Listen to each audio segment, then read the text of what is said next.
Topic name: Types of evaluation.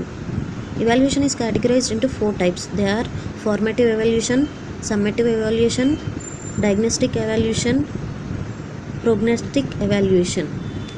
Formative evaluation: evaluation that is carried out to know the learning progress during the instruction or teaching, whether the student have understood his learning.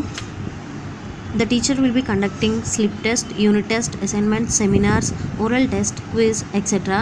to know the child's understanding, development and the skills. So it is the formative evaluation. Summative evaluation. Summative evaluation refers to the assigning a grade to the students that the students have written the exams of quarterly, half yearly, annual, so that the evaluation as a product.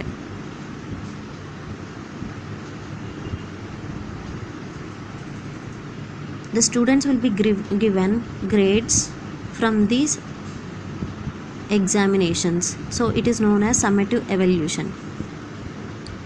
Diagnosis evaluation.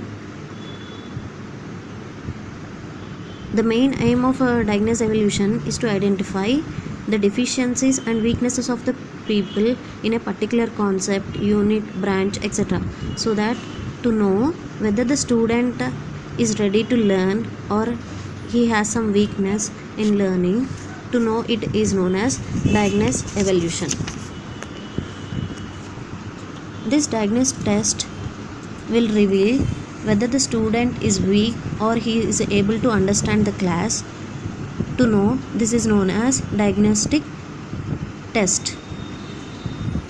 And pro-diagnostic evaluation. Pro-diagnostic evaluation means it is the forecast or predict.